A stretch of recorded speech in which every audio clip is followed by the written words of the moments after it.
am here with my sister, Jean Thibodeau. She's agreed to be a guinea pig for me today. And I just wanted to get some of her thoughts on what her life has been as a retiree. And kind of what you were, if you can think back to when you were making that decision, what made you pull the trigger? Well, one thing that made me retire at probably when I did was because Dave retired the year before, and I just wanted to work another year just to make sure financially we would be okay. And he's always said he was going to retire at 57, and that was what he did. So, and we were lucky enough that it worked out for us. So. How was that possible for Dave? What, that he was able to retire at 57? How was it possible? Yeah. Well, because he had that many years in with the city, and the government people, like police officers can retire at 57, teachers, and also city workers. So, and then they get their retirement at that age. So, yeah, so that's how that works. And so, after you retired, did you have any income stream? Any problems with No, any income. Oh.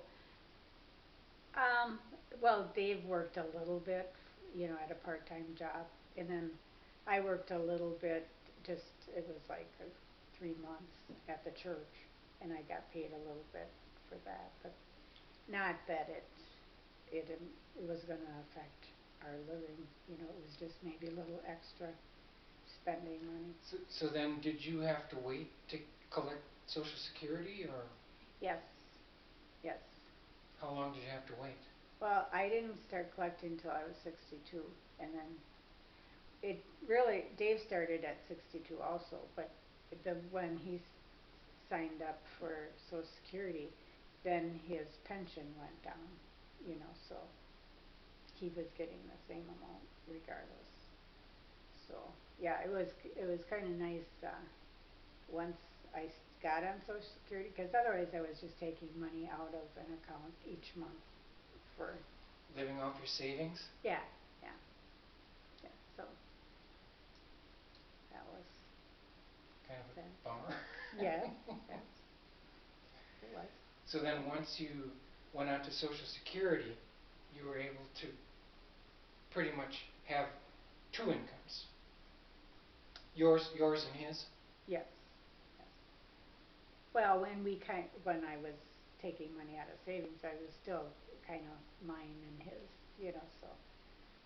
But it was coming out of savings, not... Yeah, not the government. Not the government. So, yeah. And so, how long has it been? What's the total number?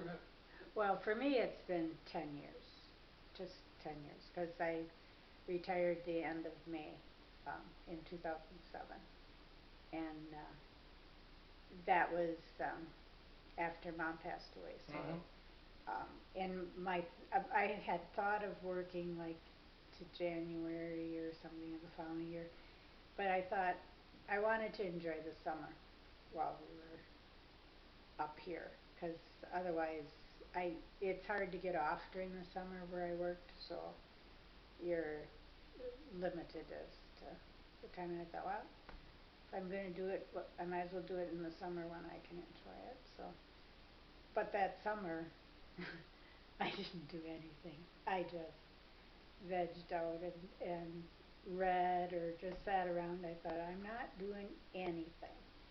And that's kind of what I did until September, and then I got busy. So. Okay, so what did you get busy with? Oh my goodness!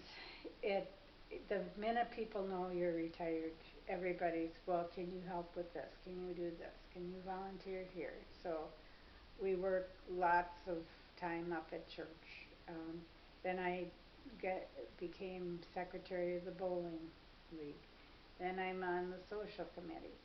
And then we started a book club, and it's um, it's just never ending. You can be busy up. You you can be as busy as you want. You know, sometimes you just have to say no. I I can't help you. You know, but yeah, I was worried about what we were gonna do, because I thought, well, I have no plans of just sitting here in the middle of the woods, so I better find things to do. So yeah, it didn't take long, not at all.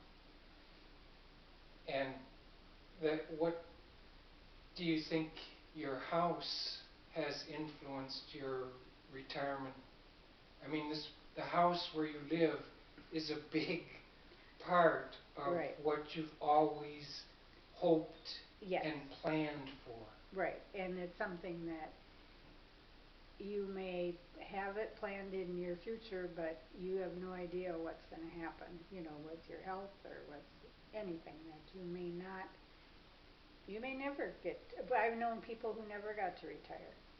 You know, it they just it's sad, you know. And just explain a little bit of the whole picture of this house. You started here 30 or more years ago. Oh yeah, I'm trying to think. Um, yeah, probably 30 years. That, and we had bought the land just to camp on, and that's what we did for maybe 8 years or so. And then we decided that it would be nicer if we could come up to a cabin or something. So we built the garage and turned it into a cottage.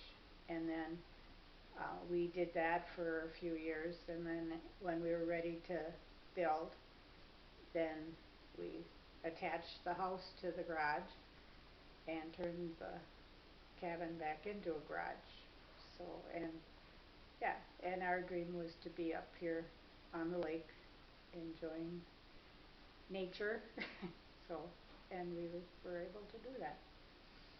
And it was no small undertaking. No, no, it was a lot of hard work. And Built by and built by Dave and his friends. So yeah, yeah, he's got a lot of pride in the house because he did so much of the work himself. And so that was, and that was another reason he retired when he did, so he would have the time to work on the house and not have to run back to Appleton to work. So yeah. and so the house is this big central piece Right. of Yeah. retirement Mhm. for the two of you. Mhm. Yeah, absolutely. That was. Perhaps even, would you say, even the biggest piece? Uh-huh. I think so. Yeah. So a lot of your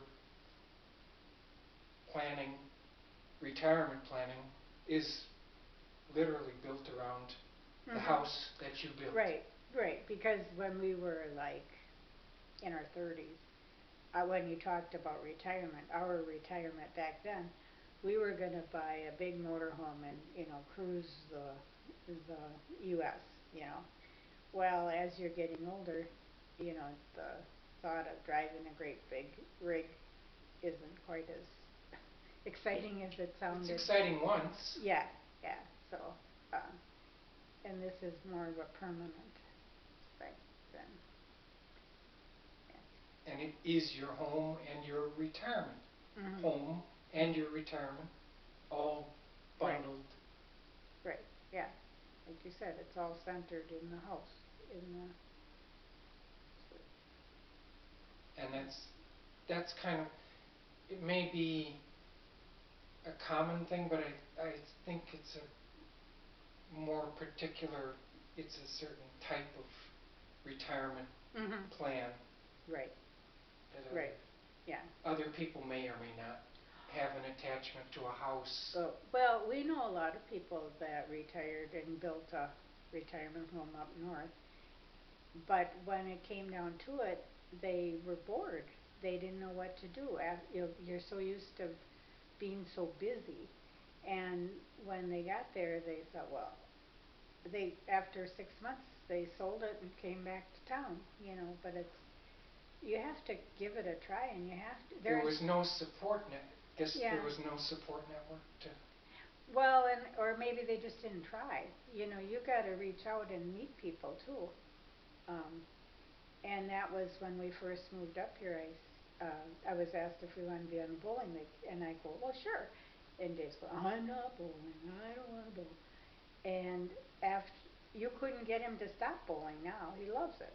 So I said, that's how we're going to meet people. Is finding. We met people that lived up here. We met people from Shawano.